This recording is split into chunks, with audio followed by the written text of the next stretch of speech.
தமிழ் நேயர்களுக்கு வணக்கம். மூத்த பத்திரிகையாளர் திரு தராஸ் ஷாம் அவர்களோட இணைஞ்சிருக்கோம். வணக்கம் சார். வணக்கம் சத்யராஜ். இப்ப மோடி பதவியேற்று ஒரு 24 மணி நேரத்துக்குள்ளேயே பார்த்தீங்கன்னா, பங்குச்சந்தை முறைகேடுகள் குறித்து தொடர்ச்சியா பெரிய விவாதமா மாத்தப்பட்டுச்சு. அது நடந்துச்சு. அந்த பிரச்சனை உருவாது. இப்ப நீட் இந்தியா முழுக்க ஒரு பெரிய பரவலான ஒரு போராட்டங்கள் நடந்துகிட்டு இருக்கு. நெட் எக்ஸாம முறைகேடு ஒரு நாளைக்கு முன்னாடியே வாட்ஸ்அப்ல கொஸ்டின் பேப்பர் லீக் ஆகி கேன்சல் பண்ணியிருக்காங்க.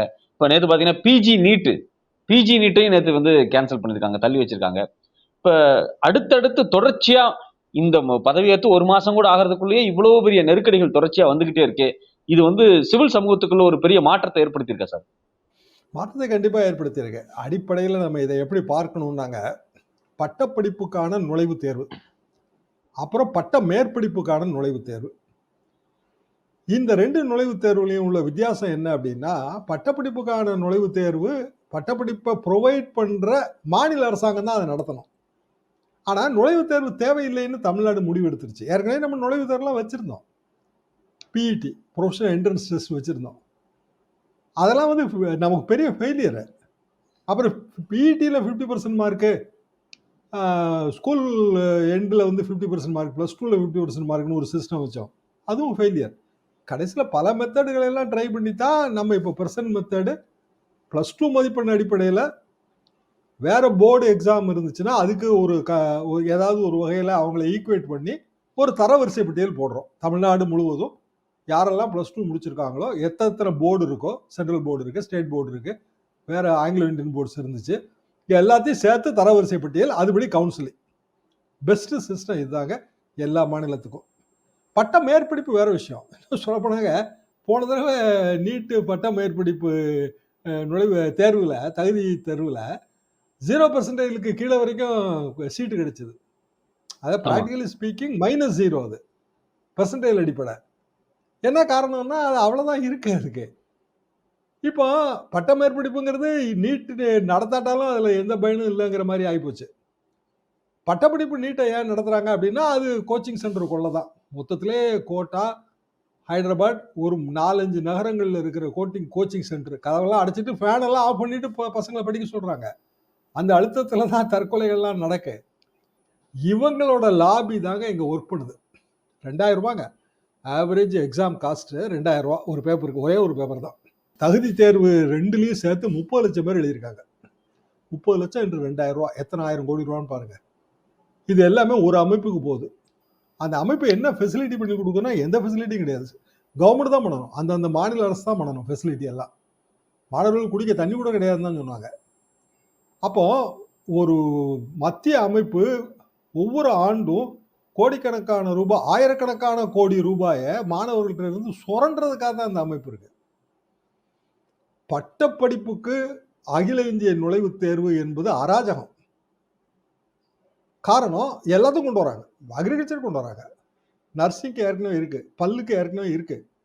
மாணவர்களோட எண்ணிக்கை கம்மியா இருக்கிறதுனால நமக்கு அதை பத்தி பெரிய பிரச்சனை இல்லை. அக்ரிகல்ச்சருக்கு வரும்போது பாருங்க நிறைய ப்ராப்ளம் வரும்.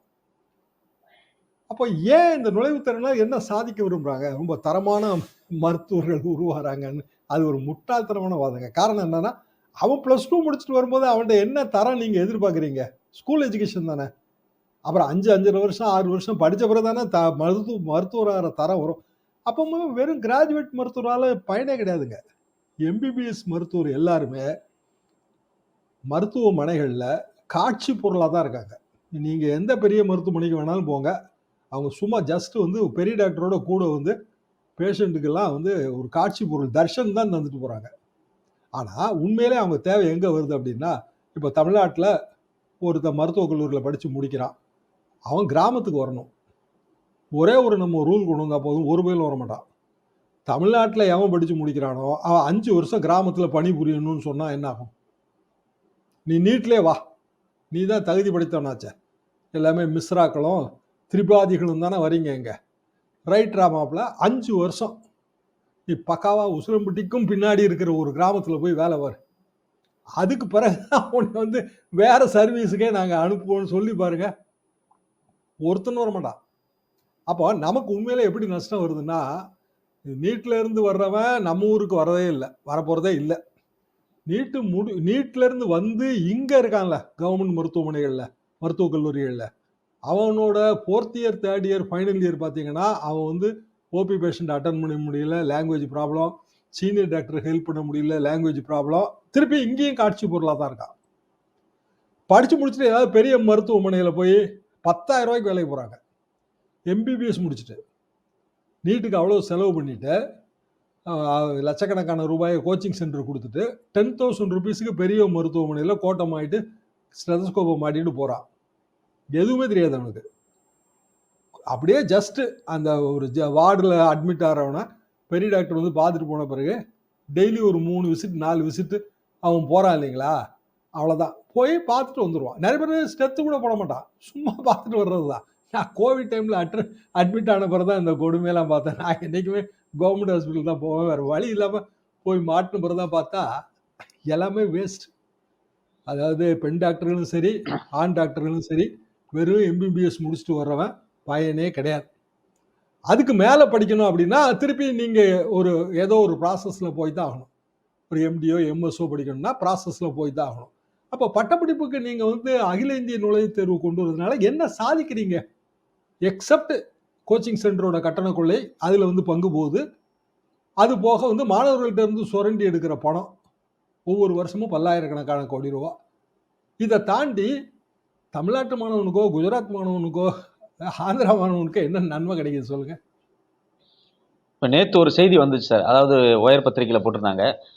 குறிப்பிட்ட ஹரியானால குறிப்பிட்ட ஒரு பள்ளிக்கூடத்தில் பிஜேபிக்கு சொந்தமான, அதாவது பிஜேபியினுடைய தலைவருக்கு சொந்தமான ஒரு பள்ளிக்கூடத்தில் பரீட்சை எழுதின மாணவர்கள் 6 பேர் வந்து இந்தியாவில் டாப் மோஸ்ட் 720க்கு 720 வாங்கியிருக்காங்க. அவங்களுக்கு வந்து முதல்ல வந்து கொஸ்டின் பேப்பர் கொடுக்கப்பட்ட போது மாற்றி கொடுத்துட்டாங்க, பிற்பாடு கரெக்டான கொஸ்டின் பேப்பர் கொடுத்தாங்க, அதனால டைம் லேட் ஆயிடுச்சு, கிரேஸ் மார்க் கொடுத்தோம் அவங்க 720 வாங்கிட்டாங்க அப்படின்னு ஒரு விஷயம் சொல்றாங்க. இப்போ நீங்க பாத்தீங்கன்னா இந்த முறைகேடுல கிட்டத்தட்ட 67 பேர், அதாவது 67 மாணவர்கள் இந்தியாவில் டாப்பா வந்திருக்காங்க. அதுல வந்து கிட்டத்தட்ட 44 பேருக்கு நாங்க கிரேஸ் மார்க் கொடுத்ததுனால இந்தியாவில் டாப்பா வந்திருக்காங்க. அதுக்கு பல காரணங்கள் சொல்றாங்க. நேரம் பத்தாம போயிருச்சு, கொஸ்டின் பேப்பர் மாத்தி கொடுத்துட்டாங்க, இது அதுன்னு சொல்றாங்க. ஆனா ஆரம்பத்துல இருந்தே என்டிஏவோட தலைவர் வந்து எந்த முறைகேடு நடக்கவே இல்லைன்னு தான் பத்திரிகையில சொல்லிட்டே இருந்தாரு. இப்ப பாத்தீங்கன்னா 2 நாளைக்கு முன்னாடி அவர் மாற்றப்பட்டிருக்காரு. சிபிஐ என்கொயரி வந்து டைரக்டா சிபிஐ கையில இந்த கேஸ் போயிருக்கு. இன்னொரு பக்கம் ஹை லெவல் கமிட்டி வேற போட்டிருக்காங்க, ஐஎஸ்ஆர்ஓ எக்ஸ் சீஃப் ராதாகிருஷ்ணன் தலைமையில போட்டிருக்காங்க. அப்ப ஏதோ ஒரு வகையில ஒரு மிகப்பெரிய முறைகேடு நடந்திருக்குமா இதுல? இதுக்கு ஈஸியா இருக்குங்க வழி. என்னன்னா நம்ம இடி அனுப்ப வேண்டியதானே. எல்லாத்தையும் வந்து சட்டவிரோத பண பரிமாற்றம் வரும்ல, ஆமா, ப்ரொசீட்ஸ் ஆஃப் கிரைம் இருக்கும்ல. இதை அரவிந்த் கெஜ்ரிவால் ஜாமீனை பற்றி தானே இவ்வளோ நேரம் பேசிட்டு இருந்தோம். அந்த ஜாமீன் கொடுத்த நீதிபதி எத்தனை கேள்வியை கேட்டிருந்தாரு, எல்லா கேள்வியும் இதுலேயும் பொருந்தும்ல. என்டிஏல இருக்கிற உயர் அதிகாரிகள், அப்புறம் வந்து நீங்க குறிப்பிடுகிற அந்த குறிப்பிட்ட கட்சியை சேர்ந்த ஒரு அந்த ஸ்கூலு எல்லாத்துக்கும் இடி அனுப்புங்க சாமி, இடி அனுப்பு, கொல்லுங்க, தூக்கி போட்டு மிதிங்க, அவன் பேங்க் அக்கௌண்ட்லாம் நோண்டி எடுங்க. ஏன் செய்ய மாட்டேன்றீங்கன்ற? எல்லாத்துக்கும் அனுப்புறீங்களா? ஈடிகார அவனையும் மிரட்டி 40 லட்ச ரூபா லஞ்சம் வாங்கினாலாம் நம்ம தமிழ்நாட்டில் பார்க்கத்தான் செஞ்சோம். இதுக்கு அனுப்ப வேண்டியதானே, கண்ணுக்கு எதிர தெரிகிற விஷயம் தானே. நீங்க அனுப்பி இல்லை இடி எல்லாம் போய் பார்த்தாச்சுங்க, எந்த அப்பளுக்கும் இல்லைங்க, பாவம் எல்லாம் பரம ஏழைகளா இருக்காங்க, நிர்மலா சீதாராமன் மாதிரி ரொம்ப ஏழைங்க, இவங்க எல்லாம் ஸ்கூல் நடத்தவே கஷ்டப்படுறாங்க அப்படின்னு சொல்லுங்க. இங்க வந்து எல்லாத்தையும் மூடி மறைக்கிறீங்க. மாணவர்களோட எதிர்காலத்தோட விளையாடியாச்சு. சூரியசாமி இன்னைக்கு ட்வீட் போட்டிருக்காரு, மோடி 3.0 வந்ததுனால உண்மையாவே பாதிக்கப்படுறது யாருன்னா மாணவர்கள் தான் இந்த நாட்டில். உண்மை அது. ஏன்னா முரட்டு பிடிவாதமா ஒரு விஷயம் தப்புன்னு தெரிஞ்சாலும் ஒரு துக்ளத்தனமாக தான் நினைச்சதுதான் ரைட்டுன்னு சாதிக்கிற ஒருவர், அவருக்கு துதிவாதுகிற இன்னொருவர் அவர் கல்வி அமைச்சர். அப்படித்தானே போயிட்டு இருக்குது. உலகத்தரம் வாய்ந்த பரீட்சை தேர்வுகளை உருவாக்குவதுதான் நீட், இது என்டிஏவோட நோக்கம்னு அவங்க வெப்சைட்ல போட்டிருக்காங்க.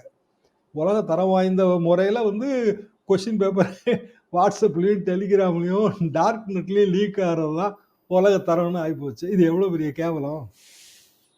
இது தொடர்ச்சியா இந்தியன் எக்ஸ்பிரஸ் சில நாட்களுக்கு முன்னாடி ஒரு கட்டுரை இருந்தாங்க சார். அதில் வந்து சொல்லியிருக்காங்கன்னா கடந்த 10 ஆண்டுகளில் 15 மாநிலங்களில் 44 எக்ஸாமில் ஃப்ராட் நடந்திருக்கு அப்படின்னு ஒரு ஆதாரத்தை அவங்க வந்து வெளியிட்டு இருந்தாங்க. அது குறிப்பாக பெரும்பாலும் எல்லாமே வட இந்தியாவை சார்ந்த மாநிலங்களாக தான் இருந்துச்சு. ஏன் வட இந்தியாவில் இது மாதிரி பரீட்சை எழுதும் போது கொஸ்டின் பேப்பர் இதுக்கு ஒரு பெரிய மாஃபியாவே செயல்படுது அப்படிங்கிறாங்க. கொஸ்டின் பேப்பரை திருடி இப்போ இந்த நீட் கொஸ்டின் பேப்பர் கூட 30-32 லட்சம் ரூபாய்க்கு வித்துருக்காங்க அப்படின்னு அந்த பையனே, அந்த நீட்டு ஃப்ராட்ல மாட்டின பையன் வந்து ஒப்புதல் வாக்குமூலம் கொடுத்துருக்காங்க. இந்தியன் எக்ஸ்பிரஸ் அதை கூட வெளியிட்டு இருந்தாங்க சார். இப்போ ஏன் வட இந்தியாவில் இது மாதிரியான ஒரு போக்கு, கொஸ்டின் பேப்பரை அதிகமாக லீக் பண்றது, ரொம்ப அதிகமா இருக்கு. இது இது எப்படி எடுத்துக்கிறது நம்ம?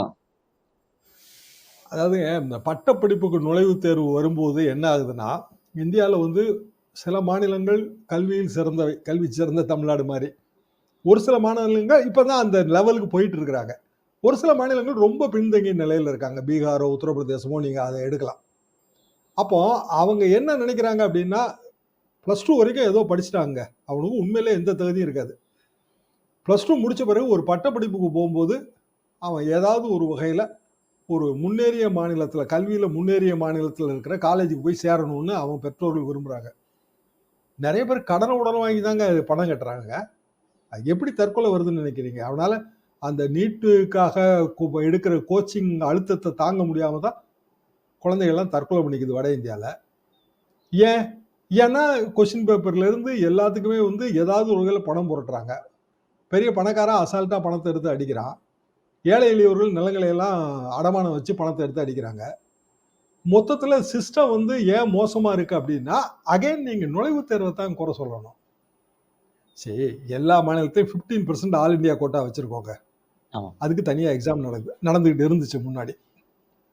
15%க்கு மேல உத்தரப்பிரதேசம், பீகாருக்கு குடுக்க வேண்டிய அவசியம் இல்ல.